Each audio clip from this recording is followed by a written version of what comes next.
ምርኮኛ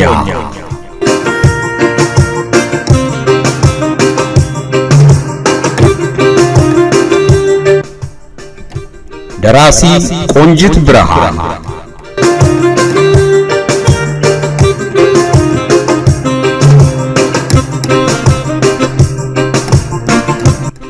ተራኪ ኢዮብ ዮናስ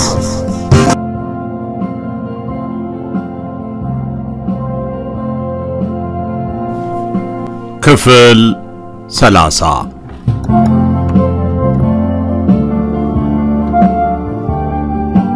ፍሬ ህይወት አዋሳ ስትደርስ ፍቃደ በሚገባ ተዘጋጅቶ ጠበቃት። ከጓደኞቹ ጋር እራት አዘጋጅተው ጋበዟት። ኑሮ ሀ ተብሎ ተጀመረ። ምቾት ያለው ቀላል አጀማመር ነበር። በአዋሳ ሐይቅ ዳርቻ ላይ በተሰራው ዋቢ ሸበሌ ሆቴል ውስጥ ካሉት ቪላዎች በአንዱ ውስጥ ነበር ፍቃደ የሚኖረው። ለጊዜው አስቸጋሪ ነገር አልነበረም።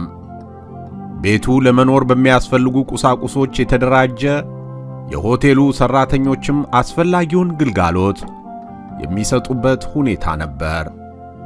ህይወት በጣም ቀላል ሆነላት። በዚያ ላይ ያለችው ከምታፈቅረው ሰው ጋር ነው። ተደሰተች። ፍቃደ ደሞዙን አምጥቶ ያስረክባታል። በጀታቸውን አብረው ይሰራሉ። ገንዘባቸውን ይመድባሉ። መተሳሰብና ሰላም ያለበት አዲስ ህይወት መሰረቱ። ወግና ልማድን ያልተከተለ ቢሆንም ትዳር ተመሰረተ። ብዙዎች የሚቀኑበት በፍቅር የደመቀ ሆነ ቤታቸው። ማህበራዊ ግንኙነታቸው ሰፊ ነው። የፈቃደ መስሪያ ቤት ጓደኞች፣ በሆቴሉ ውስጥ እንደነሱ ተከራይተው የሚኖሩ ሰዎች፣ ብቻ ከበርካታ ሰዎች ጋር ተዋወቀች። ሰብሰብ ብለው ሲጫወቱ ፍርዬ አንዳንዴ በሐሳብ ጭልጥ ትላለች። አሊያም የተሰበሰቡትን ሰዎች ትገመግማለች።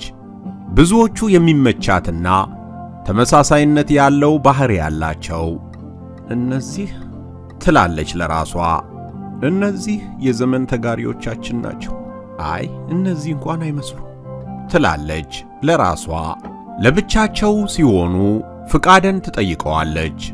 እነንትና የኛ ሰዎች ናቸው እንዴ ትለዋለች። ልክ ነሽ፣ ግን በምን አወቅሽ ይላታል እየገረመችው። ታውቃለህ፣ አንድ የሆነ የሚያመሳስለን ነገር አለ፣ ልገልጸው ግን አልችልም ትለዋለች። ታረቀኝን ሳታስታውሰው የዋለችበት ቀን አልነበረም። እንዴት ሆኖ ይሆን ትላለች ባስታወሰችው ቁጥር። ያለበትን ሁኔታ ማወቅ በጣም ትፈልጋለች፣ ግን እንዴት አድርጋ? ቤተሰቦቿን ያሉትንም የሞቱትንም ታስታውሳለች። አንዳንዴ ብትተክዝ ትካዜዋ አጭር ነው። ፍቃደ ሲመጣ ሁሉን ያስረሳታል። ፍሬ በተቻለ አቅም ሁሉ ከእስር ቤት ጓደኞቿ ላለመለያየት ትጥራለች። ያለችበትን ሁኔታ ትጽፍላቸዋለች፣ እነርሱም ይጽፉላታል። አንዳንዴም ይደውሉላታል።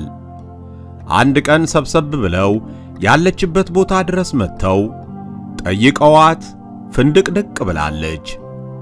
አዲስ አበባ ያለች ተጠይቃቸው የነበሩ ሰዎችንም መጠየቁን አላቋረጠችም። ስልክ ትደውላለች። ላስቻለው እናት ወደ አዲስ አበባ የሚሄድ ሰው ፈልጋ መላክ የምትችለውን ያህል ትልክላቸዋለች። አይዞት የሚል መልእክት ትልክላቸዋለች። ፍቃደ ደግሞ በዚህ ወደ ኋላ የሚለው ነገር የለውም። ሕይወታቸውን ለከፈሉ ጓዶቻችን ገንዘባችንን መክፈል ካቃተንማ ይላታል። የልቧን ይሞላላታል። ሕይወት አስደሳች ሆነ። ዛሬ እንግዳ ይዤ እመጣለሁ አላት ፍቃደ አንድ ቅዳሜ። በደስታ እቀበልሃለሁ አለችው። ፍቃደ እንደወጣ እርሷም ለእንግዳ ማስተናገጃ የሚያስፈልጉ ነገሮችን ለመገዛዛት ወጣች። ከገበያ ስትመለስ ወዲያውኑ ሥራ ጀመረች። እየሰራች ደግሞ ስለ እንግዳው አሰበችና ስለ ማንነቱ አንዳችም ጥያቄ አለማቅረቧ ትዝ አላት። ሲመጣ ማን እንደሆነ አውቄል ምን አስቸኮለኝ አለች ለራሷ።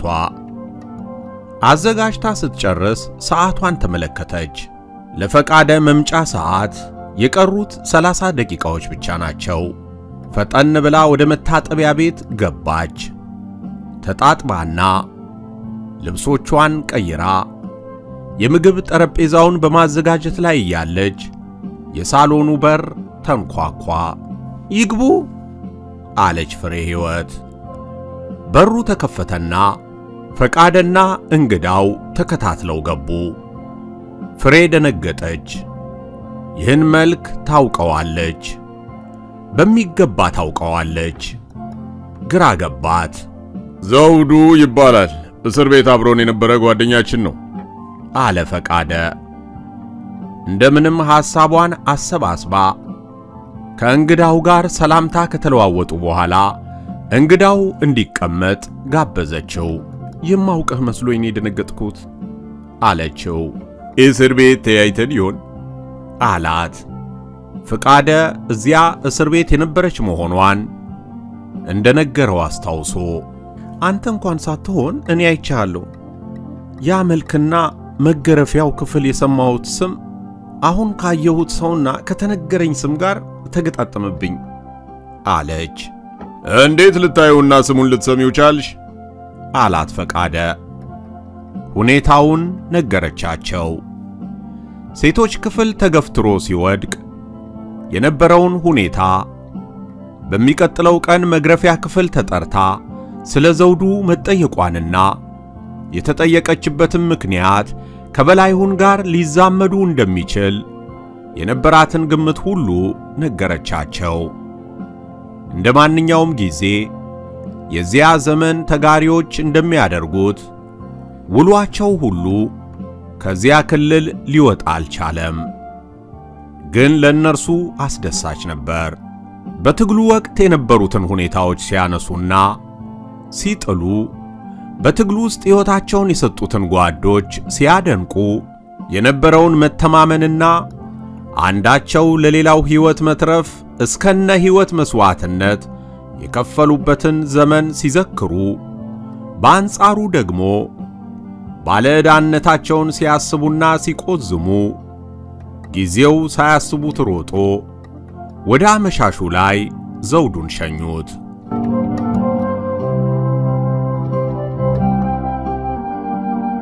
ከአዲስ አበባ ለሄደ ሰው የክፍለ ሀገሩ ኑሮ እንደ አዲስ አበባ ወከባ የለበትም።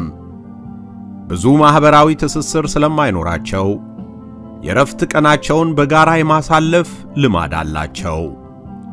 አንድ ቀን ዘውዱ ለምን እነ ፈቃደን አንድራቸውም አለ ሰብሰብ ብለው ሲጫወቱ።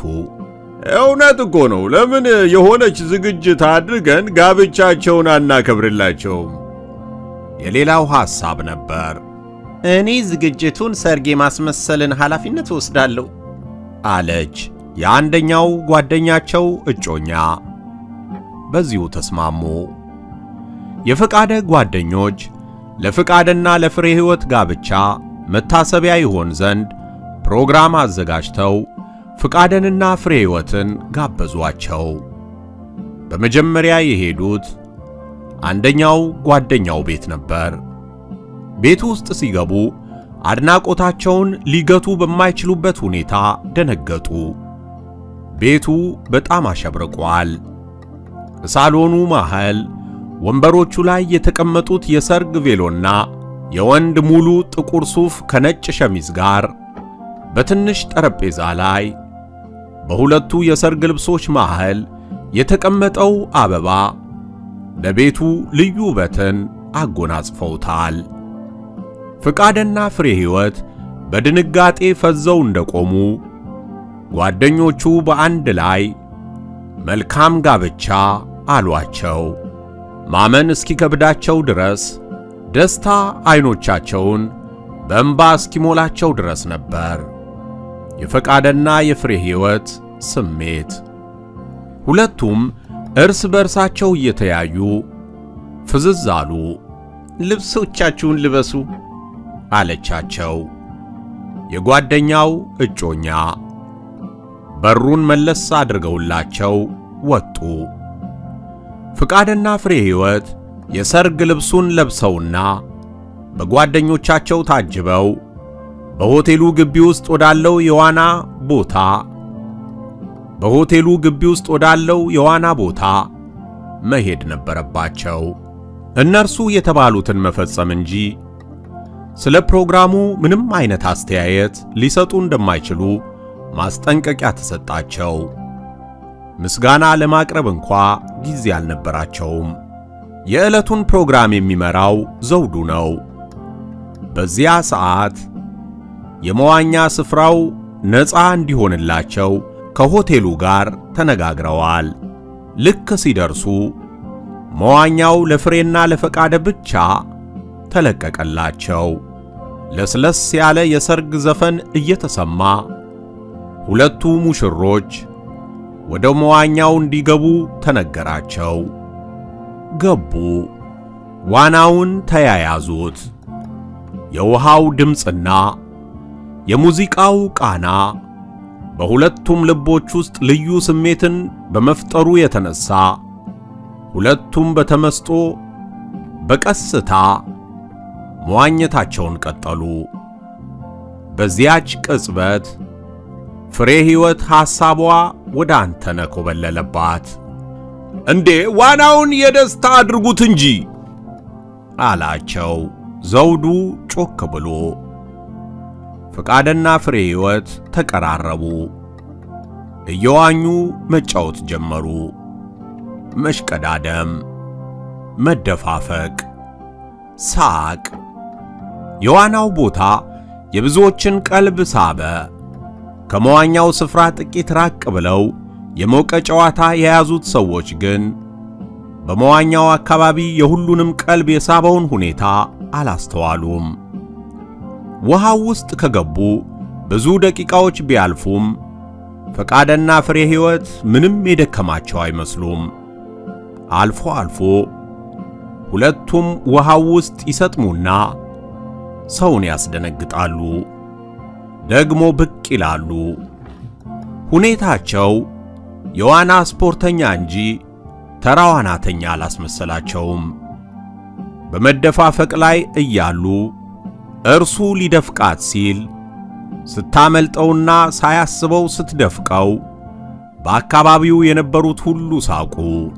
ሳቁ በጨዋታቸው ውስጥ ሰምጠው ለአካባቢው ትኩረት ያልሰጡትን ሁለት ሰዎችም ከገቡበት የግል ጨዋታቸው ጎትቶ አወጣቸው። ሁለቱም ሰዎች የሳቁን መንስኤ ለመመልከት ወደ ዋና ስፍራው መጥተው ከሰዎቹ ተቀላቀሉ። ፈቃድና ፍሬ ሕይወት ለየብቻቸው መዋኘት ጀምረዋል። ፍሬ ሕይወት በጀርባዋ ተንጋላ እየዋኘች ዳር ደረሰችና ብረቱን ያዝ አድርጋ ቆም ከማለቷ መልካም ጋብቻ አላት ዘግይቶ የመጣ ጓደኛቸው። እናመሰግናለን አለችው ፍቃድንም በመወከል።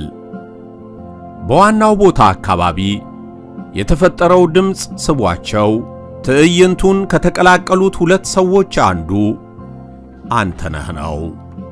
አንተነህ የተመለከተውን መልክና የሰማውን ድምፅ ማመን አቅቶት አይኖቹን አሸት አደረጋቸው። ያደረገውን ኮፍያ ወደ ግንባሩ ደፋ አደረገና ፊቱን ከእይታ ከለለ። ከእይታ የበለጠ ለመራቅ የቆመበትን ቦታ ቀየረ። እነዚያን አይኖችና በውሃው ተነክሮ አንገቷን የሙጥኝ ብሎ የተጠመጠመውን ወርቃማ ጸጉር ሊጠራጠር አልቻለም። መነጽሩን አወለቀና ትክ ብሎ ተመለከታት። በብረቱ ላይ ተቀምጣ በእግሮቿ ከውሃው ጋር የምትጫወተውን ፍሬ ሕይወትን። ጓደኛው አድራጎቱን ሲከታተል ቆይቶ ምን ነካ አለው ወደ ጆሮው ተጠግቶ። ፍሬ ሕይወት አለው አንተነህ በጣም በደከመ ድምፅ አይኖቹን ካነጣጠሩበት አቅጣጫ ሳይመልስ። ከጥቂት ደቂቃዎች በኋላ አንገቱን እንደሰበረ ከዋናው አካባቢ ለመራቅ ጉዞውን ጀመረ። ጓደኛው የአንተነህ ሁኔታ ግራ ያጋባው ተከተለው። ኋላና ፊት ሆነው ጥቂት ተራመዱና ከዋናው ስፍራ እይታ ተሰወሩ። እኮ ለምንድነው አጋጣሚዎች እንዲህ የሚፈታተኑኝ? አለና በጩኸት ጠየቀው አንተነህ ጓደኛውን። ጓደኛው በድንገት የጮኸበት የአንተነህ ድምፅ አስደንግጦት ወደ ኋላው እንደማፈግፈግ አለና ቆመ። ለቅጽበትም ያህል ከአንተነህ ጋር ተፋጠጡ። እርሷን ፍለጋ አዲስ አበባ ውስጥ ያላዳረስኩት ቦታ የለኝም። ይሆናል ያልኩት ቦታ ሁሉ አልቀረኝም፣ አጣኋት። ታዲያ እንዳጣኋት ብቀር ምን ነበረበት? የሌላ ሰው መሆኗን እያሰብኩ እንድቃጠል ለምን ይፈረድብኛል? ጓደኛው አቋረጠው። ለሁሉም ረጋ ማለት ያስፈልጋል። አንተነህ መንፈስህን ለማረጋጋት ሞክር። በጥሞና ለማሰብ ትችል ዘንድ ስሜትህን በረድ አድርገው። ከዚያ በኋላ ብቻ ነው ረጋ ባለ አእምሮ አስፈላጊውን ትንተና መስጠት የሚቻለው አለ ጓደኛው የአንተነህ ድንገተኛ ለውጥ እየገረመው። ጎን ለጎን ሆነው ጥቂት ተራመዱና አንተነህ ቆም ብሎ ጓደኛውን ተመለከተው። ትከሻውን እንደማርገፍ አደረገና ይቅርታ፣ ሳታስበው አንተም ብቻ ሳትሆን እኔም ሳላስበው በተፈጠረው ሁኔታ ስላስጨነቅኩ ይቅርታ አለው። ይመስለኛል ታሪኩን አጫውቻለሁ። ከዘመቻ ጀምሬ አቋረጠው ጓደኛው። ታዲያ ለምን አታናግራትም? አለው ጓደኛው። ምን ብዬ ነው የማናግራት? ባልሽን ተይውና ከኔ ጋር እንሁን ብዬ ነው የማናግራት? ጮኸ አንተነህ። ግን አንተ የምትወዳትን ያህል እርሷ እንደምትወድህ እርግጠኛ ነበርክ? ሌላ የሚያናድድ የጓደኛው ጥያቄ ነበር። ስንት ዓመት እንደሆነና በምን ሁኔታ ውስጥ እንደተለያየን ታውቃለህ? አለና አፈጠጠበት። እና ቢሆንስ አንተም ሆንክ እርሷ በተመሳሳይ ሁኔታ ውስጥ ነው ያለፋችሁት። እርሷ ነገር ዓለሙን ሁሉ ትታው ትዳር ስትመሰርት አንተ እንዲህ እንደ አዲስ ፍቅረኛ ካልሞትኩ ማለት አለብህ? የምትለው አይነት ጠንካራ ፍቅር ቢኖራት ነው እንዲህ የምትሆነው? እኔኮ የሆሊውድ አክተር ነው መሰለችኝ አለው በማሾፍ። አንተነህ የበለጠ ተናደደ። በቃ አንተ ስሜቴ በፍጹም ሊገባህ አይችልም አለና ባገኘው ጥላ ስር ዘፍ አለና ተቀመጠ። ስማ አንተነህ፣ ከሞተ ዓመታት ያስቆጠረ ፍቅር እያነሳ እየየ ስትል አብሬህ እንዳለቅስ የምትጠብቅ ሆነ ተሳስተሃል። በጣም እየገረምከኝ መሆኑን ባወቅ እንኳን አንተን ሆኜ ሳስበው አለና ጓደኛውም መቀመጫ ቦታ ፈልጎ አረፍ አለ። አየህ አለ አንተነህ። አየህ አንተ እንደምትለው ቀላል አይደለም። ለኔ የነበራትን ፍቅር እንድጠራጠር የሚያደርገኝ ኃይል የለም። ስንለያይ ግን የመገናኘት እድላችን የመነመነ ነበር። እርግጠኛ ነኝ አንተነህ ሞቷል ብላ ነው የምታስበው። ይህን እያሰበች ደግሞ ዓለም በቃኝ ብላ ካልመለኮሰች በስተቀር ሌላ ከማፍቀር መከልከል የለባትም። ፍቅሯን በእርሷነቷ ውስጥ ቀብራም ቢሆን ለማፍቀር መሞከሯ ሊያስኮንናት አይችልም። እኔስ ብሆን መቼ ከዚህ ውጪ ነኝ? ፍቅር ለመጀመር ያልሞከርኩት ሙከራ አለኝ? እኔን ፍቅሯ የተቀበረበትን ድንጋይ እየፈነቀለ እንደሚያስቸግረኝ ለእርሷም እንዲህ ሊሆን ይችላል። ታዲያ የኔ በዚህ መሃል መገኘትና ማነጋገር በሁለት አለት መሃል ሊጥላት እንደሚችል ያወቅኩ እንዴት ነው ይህ እንዲሆን መንገድ የምከፍተው? ደግሞም እኮ ልጁም እኔ የወደድኳትን ያህል ሊወዳት ይችላል። ጓደኛው አቋረጠው። በቃ የሚያዋጣህ ምን እንደሆነ ልንገርህ።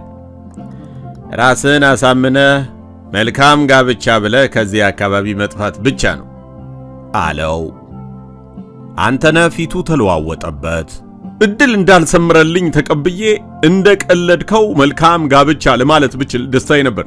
ግን አንተ እንዳቀለልከው አይደለም። ይህን ሁሉ ነገር አቋርጬ የመምጣቴ ምክንያት ከሆኑት አብይ ጉዳዮች አንዱ ፍሬ ሕይወት በመሆኗ ነገሩን ቀላል አድርጎ መተው እንደማልችል ልትረዳልኝ በተገባ ነበር አለው። በጓደኛው ላይ የምሩን እየተቆጣ ጓደኛው ሙከራው ሁሉ እንዳልሰራለት ሲያውቅ ዝም አለ። ቀደሙንም ቢሆን ያንተነህን ስሜት ላለማባባስ እንጂ ጉዳዩ ቀላል ነው ብሎ አስቦ አልነበረም። እሺ ምን ለማድረግ ታስባለህ? አለው ጓደኛው ኮስተር ብሎ። መሄድ፣ በአስቸኳይ ወደ መጣሁበት መመለስ አለው። አንተነህም ፍርጥም እንዳለ አይኖቹ እንባ ማቅረራቸውን ሲመለከት ጓደኛው የበለጠ አዘነና ካጠገቡ ራቀ። አንተነህ አይኖቹ ላይ ተንጠልጥለው የነበሩት የእንባ ዘለላዎች ቁልቁል በጉንጮቹ እየወረዱ ሸሚዙ ላይ ሲንጠባጠቡ ዝም አላቸው። ምን ነው ፈጠን ባልኩ ኖሮ አለና ራሱን ወቀሰ። ወደ ኢትዮጵያ ተመልሶ ለመግባት ይችል እንደሆነ ለማጣራት የወሰደበት ጊዜ ረጅም ነበር። የፈለገውን መረጃ በፍጥነት ሊያገኝ ባለመቻሉ መቆየቱ ግድ ሆኖበት ነበር የዘገየው። ድንበር አቋርጦ ሲወጣ የደረሰበትን ስቃይ የአውሮፓን ኑሮ ለመልመድና የተረጋጋ ሕይወት ለመጀመር ያለፈበትን ውጣ ውረድ ሁሉ አሰበው። በዚህ ሁሉ ውስጥ ግን ፍሬ ሕይወት አብራው ነበረች። ተስፋ በቆረጠባቸው ጊዜያት ሁሉ የሚጽናናው እርሷን ሲያስብ ነበር። በጓደኞቹ ግፊት እንደ ወጣት መሆን የሞከረባቸውን አጋጣሚዎች አስታወሳቸው። በጓደኞቹ አማካኝነት የተዋወቃቸውንና አብረውት የነበሩትን ሴቶች አሰባቸው። በዚህ ሁሉ ውስጥ ፍሬ በልቡ ውስጥ ያላትን ቦታ የነካው አልነበረም። እንባውን ሊያቆመው አልቻለም። ከጥቂት ቀናት በፊት ወደ ኢትዮጵያ ሲመለስ ትንሽም ቢሆን ተስፋ ነበረው። የመጀመሪያ ሙከራውን ያደረገው በገባ በሰዓታት ውስጥ ነበር። የፍሬን ቤት ባያየውም አካባቢውን ስለሚያውቀው ወደዚያው አቀና። በመናኸሪያ ሆቴልና በግቢ ገብርኤል መሃል ያለውን አካባቢ አዳርሶ ሳይሳካለት ተመለሰ። ድሮ ይቀጣጠሩባቸው የነበሩበት አካባቢ ሁሉ እየሄደ እንደሞኝ አላፊ አግዳሚውን ሲመለከት የቆየባቸው ቀናት ጥቂት አልነበሩም። ወደ ቤተሰቦቿ ከመሄዱ በፊት ሌላ ሙከራ ለማድረግ አስቦ መንፈሱን ለማረጋጋትና ከፍሬ ሕይወት ትዝታ ጋር ለመሰንበት ወደ አርባ ምንጭ ሄደ። የዘመቻ ጣቢያቸውን ለማየት ከፍሬ ሕይወት ጋር የሄዷቸውን መንገዶችና ተቀምጠው የተጫወቱባቸውን ሜዳዎች ለመመልከት ያሰበውን ሁሉ አደረገ። በትዝታ ባህር ውስጥ ሰጠመ። ለፍሬ ሕይወት ያለውን ፍቅር ጨመሩበት። ጓደኞቹን አስታወሰ። ከዩኒቨርሲቲ እስከ ዘመቻ፣ ከዘመቻ እስከ ተጧጧፈው የፖለቲካ ትግል ትዝታው የትግል ጓዶቹን እያሰበ እንዲተክዝ አደረገው። ወደ አዲስ አበባ በተመለሱበት ዕለት ለምን እግረ መንገዳችንን አዋሳ ጎራ አንልም አለው ጓደኛው። አንተነህ በሐሳቡ ተስማማና ወደ አዋሳ አቀኑ። ከአርባ ምንጭ ያተረፍነው መረጋጋት ሳይሆን የበለጠ መረበሽ ነው። አዋሳ እንግባ አለው ጓደኛው። አንተነህ ሐሳቡን ተቀበለና አዋሳ ገቡ። አዋሳ ደግሞ በፈረስ የተሻለ መዝናናት ትችላለህ አለው። የአዋሳ ቆይታው ግን ያልጠበቀው ነገር ላይ ጣለው። ሲፈልጋት የሰነበተውን ፍሬ ሕይወትን በጋብቻ ደስታዋ ላይ እንዲያገኛት አደረገው። በውስጡ ያለውን ትንሽ ተስፋ አሟጦ ባዶነትን አስታቀፈው፣ ሕይወትን ጠላት።